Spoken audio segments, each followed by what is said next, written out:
सवाल खैर दोस्तों, मैं हूं आदिल खान आज़ाद। आज है 3 फरवरी 2026 और आप देख रहे हैं आज़ाद बोल इंडिया पर मिडिल ईस्ट मॉर्निंग न्यूज़। इस शो में आज आपको दिखाएंगे अमेरिका ईरान की बातचीत की मेज़ इस्तांबुल में सजना हुआ पक्का। ईरान और अमेरिका की डील से इसराइल को आखिर क्यों लगने वाला है सिक्योरिटी का झटका। घबराए हुए बेंजामिन नेतन्याहू ने ईरान को सीधे दे डाली बड़ी धमकी। कतर को दुश्मन डिक्लेयर करने के लिए इस्राएली पार्लियामेंट में लाया जाएगा बिल। लेबनान सीरिया बॉर्डर पर इसराइल ने बरसाया केमिकल, बड़ी साजिश का दावा। रफा बॉर्डर खुलते ही गजा के जख्मी लोग मिस्र की तरफ हुए रवाना और मोरक्को में हुई भारी बारिश से एक पूरा का पूरा शहर हो गया खाली। शुरुआत करते हैं इस शो की। अमेरिका और ईरान ने जंग को टालने के लिए बातचीत की मेज सजाने का इरादा कर लिया है, लेकिन क्या अमेरिका पर पूरा एतबार किया जा सकता है? दोस्तों, ईरान के प्रेस टीवी ने लिखा है कि ईरान और अमेरिका ने न्यूक्लियर प्रोग्राम पर बातचीत करने का मन बना लिया है और नए राउंड की बातचीत के लिए तुर्की के शहर इस्तांबुल को चुना है। यानी तलवारें खिंची हुई हैं मगर मेज भी सजा दी गई है। प्रेस टीवी के मुताबिक जुमे के दिन इस्तांबुल में ईरान के फॉरेन मिनिस्टर अब्बास अरागची और अमेरिका के स्पेशल एनवॉय स्टीव विटकॉफ आमने सामने बैठ सकते हैं और इस मीटिंग में कतर, सऊदी अरब, यूएई और मिस्र के ऑफिशियल्स भी मौजूद रहेंगे, जहां बायलैटरल से लेकर ट्राइलैटरल तक कई लेवल की बातचीत होंगी। यानी अरब मुल्क भी इस समझौते को लेकर एक अहम रोल निभाने जा रहे हैं। ये अपडेट ऐसे वक्त में आई है जब 2 दिन पहले ही ईरान की सिक्योरिटी चीफ अली लारिजानी कह चुके हैं कि बातचीत का फ्रेमवर्क आगे बढ़ रहा है और मीडिया में उड़ रही जंग की बातों को उन्होंने खारिज किया था। उन्होंने कहा नहीं, ऐसे जंग नहीं होती। उसके फौरन बाद क्या हुआ, हमने आपको कल सुबह बताया था। डोनाल्ड ट्रंप ने कहा था कि ईरान ने अमेरिका से कम्युनिकेशन शुरू कर दिया है और हम उम्मीद करते हैं कि एक डील होने जा रही है। दोस्तों, दिलचस्प बात यह है कि इस नई रिपोर्ट पर ईरान की तरफ से अभी तक कोई ऑफिशियल रिएक्शन नहीं आया है, लेकिन तमाम ईरानी अखबार इस खबर को छाप रहे हैं कि जुमे के दिन तुर्की में बातचीत होने जा रही है अमेरिका और ईरान की। कुछ घंटे पहले ही एक्सियोस ने भी मिलती जुलती खबर चला दी थी कि इस्तांबुल में एक मीटिंग तय है। ये सब उस माहौल में हो रहा है जब रीजन में अमेरिकी मिलिट्री मूवमेंट तेज है और टकराव का डर हवा में तैर रहा है। लेकिन साथ ही ईरान साफ कह चुका है कि हल्की सी भी मिलिट्री हरकत हुई तो जवाब सीधा और सख्त होगा। यानी एक हाथ में बातचीत की फाइल है, दूसरे हाथ में ट्रिगर है। अब देखना यह है कि इस्तांबुल की मेज भरोसे की मेज बनेगी या सिर्फ वक्त खरीदने का, मोहलत खरीदने का एक और राउंड साबित होगी। और एक और सवाल कि अगर समझौता हुआ तो झुकेगा कौन? क्योंकि ईरान हो या अमेरिका, दोनों को एक दूसरे की शर्तें तो पहले से ही मालूम है। खैर, इंतजार करते हैं। अगली खबर सुनिए। मिसाइलों पर कोई मोल भाव नहीं होगा, यानी ईरान और अमेरिका की डील से इसराइल को झटका लग सकता है। दोस्तों, एक बड़ी रिपोर्ट सामने आई है जो रीजन की सियासत हिला सकती है। फाइनेंशियल टाइम्स के मुताबिक अमेरिका और ईरान के बीच जो बातचीत की तैयारी चल रही है उसमें ईरान का बैलिस्टिक मिसाइल प्रोग्राम शामिल नहीं होगा। यानी डील अगर बनी भी तो मिसाइलों पर कोई बात नहीं होगी। यही वो पॉइंट है जिसे इसराइल सालों से अपनी सिक्योरिटी के लिए सबसे बड़ी फिक्र का सबब बताता रहा है, यानी ईरान की बैलिस्टिक मिसाइलें। अभी क्या हो रहा है कि ईरान की न्यूक्लियर प्रोग्राम पर शोर उतना नहीं है, जबकि अमेरिका और ईरान न्यूक्लियर प्रोग्राम पर ही डील करने जा रहे हैं। लेकिन इसराइल को डर ये है कि भैया प्रोग्राम तो बंद करवाओ, इनकी बैलिस्टिक मिसाइलें भी बंद करवाओ, वरना ये तो हमारे कभी भी चिथड़े उड़ा सकते हैं। तो इसराइल का डर साफ नजर आ रहा है और उस डर में कोई राहत मिलती नजर नहीं आ रही, बल्कि झटका लगेगा इसराइल को। साफ है कि वाशिंगटन और तेहरान अगर न्यूक्लियर प्रोग्राम तक लिमिटेड समझौता करते हैं तो ईरान की मिसाइल ताकत जस की तस रहेगी। यही इसराइल के लिए झटका है। ऐसे में इसराइल के लिए खबर बहुत नुकसान वाली है, क्योंकि वो हमेशा चाहता रहा है कि किसी भी डील में ईरान का मिसाइल प्रोग्राम और रीजनल इन्फ्लुएंस दोनों शामिल हो। अब सवाल ये उठ रहा है कि क्या अमेरिका जानबूझकर बातचीत को आसान रखने के लिए मिसाइलों का मुद्दा साइड में रख रहा है ताकि पहले जंग का खतरा टाला जाए, या ये एक टेम्पररी चाल है जो आगे चलकर नए टकराव को जन्म दे सकती है? क्योंकि जिस चीज को इसराइल रेड लाइन कहता है वही चीज डी से बाहर रखी जा रही है, यानी ईरान की मिसाइलें। फिलहाल रीजन में असली टेस्ट अब इस्तांबुल में सजने वाली टेबल पर होगा। एक और खबर सुनिए। घबराया हुआ नेतन्याहू अब ईरान को सीधे धमकी दे रहा है और बड़ी धमकी दे रहा है। रीजन में जंग की आहट के बीच इसराइल के अंदर भी बेचैनी साफ दिखाई दे रही है और इसी माहौल में नेतन्याहू ने अपनी पार्लियामेंट में खड़े होकर सीधी धमकी दे डाली है कि जो भी इसराइल पर हमला करेगा उसे नाकाबिले बर्दाश्त अंजाम झेलना पड़ेगा। उसका कहना है कि इसराइल हर सिनेरियो के लिए तैयार है, चाहे हालात कितने ही खराब क्यों ना हो। नेतन्याहू का ये बयान ऐसे वक्त आया है जब अमेरिका और ईरान के बीच टकराव का खतरा खुलकर सामने है और ईरान पहले ही साफ कर चुका है कि अगर उस पर हमला हुआ तो जवाब सिर्फ अमेरिका नहीं बल्कि इसराइल भी महसूस करेगा। मतलब तस्वीर साफ है, एक तरफ बातचीत की कोशिश चल रही है, दूसरी तरफ धमकियों की जुबान और तेज होती जा रही है। नेतन्याहू का ये सख्त लहजा दरअसल उस डर को भी दिखाता है कि अगर अमेरिका और ईरान के बीच कोई डील बन गई तो इसराइल रीजन की नई इक्वेशन में खुद को अकेला महसूस कर सकता है। बढ़ते हैं आगे। ईरान ने यूरोप की फौजों को टेररिस्ट ग्रुप मानने का ऐलान किया तो ब्रसेल्स से फौरन पलटवार आ गया। यूरोपीय यूनियन ने साफ कह दिया कि वो तेहरान के इस फैसले को पूरी तरह रिजेक्ट करता है कि उसकी फौजें यानी यूरोप की फौजें कोई टेररिस्ट हैं। ये टकराव उस वक्त शुरू हुआ दोस्तों जब यूरोप ने अभी 2 रोज पहले IRGC को, ईरान की IRGC को अपनी टेरर लिस्ट में डाल दिया, जिसमें अलकायदा और आईसिस जैसी मूवमेंट्स या टेररिस्ट ऑर्गेनाइजेशंस पहले से हैं। इसके जवाब में ईरान ने भी कानून का हवाला देते हुए यूरोपीय मुल्कों की फौजों को टेररिस्ट डिक्लेयर कर दिया। दोस्तों अब दोनों तरफ बयान सिर्फ डिप्लोमेटिक नहीं रहे, ये सीधा इज्जत और ताकत का मामला बनते जा रहे हैं। यूरोप के लिए अपनी फौजों को टेररिस्ट कहलाना लाल लकीर को पार करना है और ईरान के लिए IRGC उसकी सिक्योरिटी की रीढ़ की हड्डी है। यानी ये सिर्फ एक लिस्ट का झगड़ा नहीं बल्कि भरोसे के पूरी तरह टूट जाने का ऐलान है। अब एक दिलचस्प खबर सुनिए। कतर को दुश्मन डिक्लेयर करने की मांग उठ रही है इसराइल में।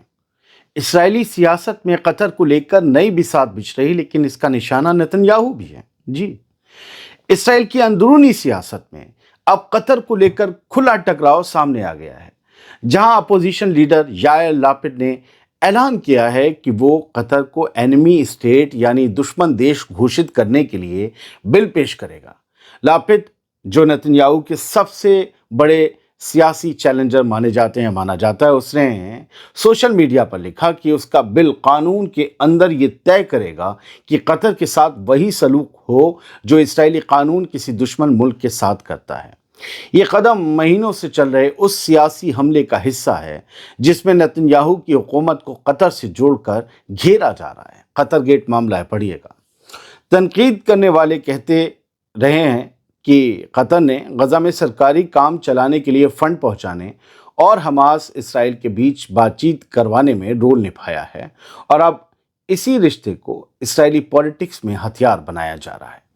मामला सिर्फ एक बिल का नहीं है बल्कि ये इसराइल की सियासत के अंदर चल रही ताकत की जंग भी दिखाता है, जहां रीजनल रिश्ते अब घरेलू लड़ाई का औजार बन रहे हैं। सवाल यह है कि क्या कतर सच में टारगेट है लापिड का, या ये वार असल में नेतन्याहू पर किया जा रहा है। अब बात लेबनान की। लेबनान में एक मर्तबा फिर से धमाके गूंजे, रिहायशी इलाकों पर इसराइल ने हमले किए। ये रोज का शगल है। साउथ लेबनान के कई कस्बों में मंगल को इसराइली फाइटर जेट्स ने एक के बाद एक एयर स्ट्राइक्स की। मंडे को भी यही हुआ। इनमें रिहायशी घर और कमर्शियल इलाके भी चपेट में आए। लेबनानी वेबसाइट अलमायदीन की रिपोर्ट के मुताबिक कफर तिब्नित इलाके में एक घर को निशाना बनाया गया, जिसे पहले इसराइल की इवैक्यूएशन ऑर्डर की लिस्ट में लिस्टेड किया गया था कि इस घर को खाली कराना है, इसमें रहने वालों को घर छुड़वाना है। हमले से आसपास का इलाका बताया जा रहा है कि बुरी तरह से तबाह हुआ है। उधर इसराइली आर्मी का कहना है कि ये स्ट्राइक हिजबुल्लाह के मिलिट्री इंफ्रास्ट्रक्चर पर, मिलिट्री ढांचे पर की गई थी। आर्मी के अरबी स्पोक्समैन ने कहा कि सोशल मीडिया पर ऐलान किया गया था कि कफर तिब्नित और एन काना की कुछ इमारतों को फौरन खाली कर दिया जाए, क्योंकि वहां हिजबुल्लाह अपनी एक्टिविटी दोबारा खड़ी करने की कोशिश कर रहा है। यानी एक तरफ रिहायशी इलाकों पर गिरते बमों की तस्वीर है, दूसरी तरफ मिलिट्री ताकत का या मिलिट्री टारगेट का दावा है। और सच हमेशा की तरह धुएं के पीछे खड़ा है कि क्या हुआ क्या है। वाकई हिजबुल्लाह के इंफ्रास्ट्रक्चर थे या आम लेबनानियों के घर थे, किसी को पता नहीं। दोनों तरफ अलग अलग तरह की खबरें हैं, लेकिन अगली खबर जो लेबनान से आई है वो अब तक की शायद सबसे अलग खबर है, और ये बहुत हैरान करने वाली और डराने वाली। इसे ध्यान से सुनिएगा। लेबनान पर इसराइल जहर की बारिश कर रहा है। बॉर्डर के पास केमिकल फैलाने का इल्जाम लगा है इसराइल पर। सरहद को नंगा किया जा रहा है। इसराइल ने पेड़ पौधों तक को बख्शा नहीं है, ये रिपोर्ट कहती है। इसराइली आर्मी ने लेबनान और सीरिया वाली सरहद के पास मौजूद पेड़ पौधों पर केमिकल छिड़कना शुरू कर दिया है ताकि पूरी हरियाली खत्म कर दी जाए। मकसद साफ बताया जा रहा है कि घनी झाड़ियां हों या फिर पेड़, किसी में भी घुसपैठ करने वाले शख्स या हिजबुल्लाह के लड़ाकों को छुपने का मौका ना दिया जाए। इसराइल की नॉर्दर्न कमांड ने फैसला किया है कि जो सरहद में जो फेंस लगी होती है, उस फेंस के करीब जितनी भी हरियाली है उसे क्लियर कर दिया जाए और पूरी सरहद को खाली और खुला करा जाए। ये इसराइल की तरफ नहीं कर रहा है, इसराइल लेबनानी ज़मीन पर कर रहा है। ये कदम दिखाता है कि इसराइल को नॉर्थ के मोर्चे पर खतरे का एहसास कितना गहरा है, उसका डर कितना गहरा है। यहाँ लड़ाई सिर्फ हथियारों से नहीं, ज्योग्राफी से भी लड़ी जा रही है। लेबनान के नॉर्थ और साउथ में लितानी दरिया के आसपास मंडे को इसराइली हमलों में कम से कम एक शख्स मारा गया, 8 लोग जख्मी हुए, जबकि रिहायशी इलाकों में भी तबाही की तस्वीरें सामने आईं। तनाव तब और बढ़ गया जब रिपोर्ट आई कि ब्लू लाइन जो इसराइल और लेबनान की सरहद को बांटती है, उस ब्लू लाइन और उसके आसपास के कुछ इलाकों में केमिकल मवाद फैलाया गया है। लोग और एजेंसियां इससे भड़क उठी। इन इलाकों में लेबनानियों की खेती की ज़मीन शामिल है। इस पर यूनाइटेड नेशन के लेबनान मिशन और लेबनान की हुकूमत दोनों ने सख्त एतराज़ दर्ज कराया है कि तुम कैसे इस इलाके में केमिकल फैला सकते हो। लेबनान के एनवायरनमेंट अफसरों ने इसे माहौली तबाही करार दिया है और कहा है कि ये साउथ लेबनान के लोगों की ज़िंदगी और मजबूती को तोड़ने की कोशिश है। अब सवाल ये उठ रहा है कि क्या ये जंग सिर्फ बमों तक रहेगी या ज़मीन और हवा को भी हथियार बना दिया जाएगा। अब खबरें गजा से। इलाज की राह खुली तो रफा से मिस्र की तरफ चल पड़े गजा के जख्मी लोग। रफा बॉर्डर के लिमिटेड खुलने के बाद गजा के बीमार और जख्मी लोग इलाज के लिए मिस्र जाना शुरू हो चुके हैं। इसराइल की तरफ से दी गई इजाज़त के बाद मंडे को एम्बुलेंस का काफिला बॉर्डर पार करता दिखा और मिस्री अफसरों के मुताबिक करीब 150 लोग गजा से बाहर जाने वाले हैं, जबकि 50 लोगों की वापसी भी तय है गजा के अंदर। ये सब ऐसे वक्त में हो रहा है जब वीकेंड पर इसराइली हमलों की नई लहर में दर्जनों लोगों के मारे जाने की खबर आई। सीज फायर के बाद का ये सबसे ज़्यादा खून खराबे वाला दिन बताया जा रहा है। रफा वही रास्ता है, वही सरहद है जो गजा को दुनिया से जोड़ता है बिना इसराइल से गुजरे, और यही वजह है कि इसका खुलना सिर्फ इलाज नहीं बल्कि सांस लेने के लिए जगह मिलने जैसा देखा जा रहा है। गजा के रोज़मर्रा के इंतज़ाम देखने वाली फ़लस्तीनी टेक्नोक्रेट कमेटी के हेड ने कहा है कि रफ़ा बॉर्डर का दोबारा खुलना गजा के लोगों के लिए एक विंडो ऑफ होप, यानी एक उम्मीद की एक खिड़की के खुलने जैसा है। अली शात ये ही अब सर्वे सर्वा होंगे गजा की हुकूमत के। अली शात ने अपने बयान में कहा कि ये सिर्फ एक एडमिनिस्ट्रेटिव कदम नहीं बल्कि उस टूटे हुए रिश्ते को जोड़ने की शुरुआत है जिसे महीनों से काट दिया गया था। उनके मुताबिक रफ़ा का खुलना गजा को दुनिया से दोबारा जोड़ने की पहली सीढ़ी है, और अगर ये प्रोसेस जारी रहा तो ये गजा के लोगों के लिए असली राहत बन सकता है। अब सुनिए कहानी उस एक पूरे शहर की जो खाली हो गया। बारिश ने मोरक्को के लाखों दिल दहला दिए। मोरक्को के शहर कसर अल कबीर से 50,000 से ज़्यादा लोगों को निकाल लिया गया है, यानी शहर के करीब आधे लोग, आधी आबादी अब यहाँ नहीं रहती। कई हफ्तों से जारी तेज बारिश के बाद अचानक आए सैलाब का खतरा इतना बढ़ गया कि पूरा इलाका डूबने की कगार पर पहुंच गया। सरकारी मीडिया के मुताबिक हालात ऐसे बने कि बड़े पैमाने पर इमरजेंसी निकासी करनी पड़ी। शहर के लोगों ने बताया कि कसर अल कबीर अब भूतों का शहर लग रहा है। यहाँ बाजार बंद हैं, दुकानें बंद हैं और सड़कें खाली पड़ी हैं। जो लोग खुद जा सकते थे वो चले गए, बाकी लोगों को निकाल लिया गया किसी तरह जतन करके, कितनी कोशिशें करके, हर तरफ। लेकिन अब बस सन्नाटा है और पानी का डर है। जो लोग यहाँ रह रहे हैं इस शहर में वो हर वक्त डर के साए में जीने को मजबूर हैं। सीरिया की सरकारी सिक्योरिटी फोर्स मंडे को हस के शहर में दाखिल हो गई। ये वही शहर है जिसे कुर्द फोर्सेस का गढ़ माना जाता रहा है। पिछले हफ्ते हुई डील के तहत ये कदम उठाया गया है, जिसमें तय हुआ था कि कुर्दों के मिलिट्री और सिविल स्ट्रक्चर को रफ्ता रफ्ता अलशरा की सरकार के सिस्टम में शामिल किया जाएगा। कई महीनों की तानातनी और छिटपुट लड़ाइयों के बाद हाल के हफ्तों में कुर्द फोर्सेस ने कुछ इलाके सरकारी फोर्सेस के हवाले किए थे, जिसके बाद ये इंटीग्रेशन समझौता सामने आया।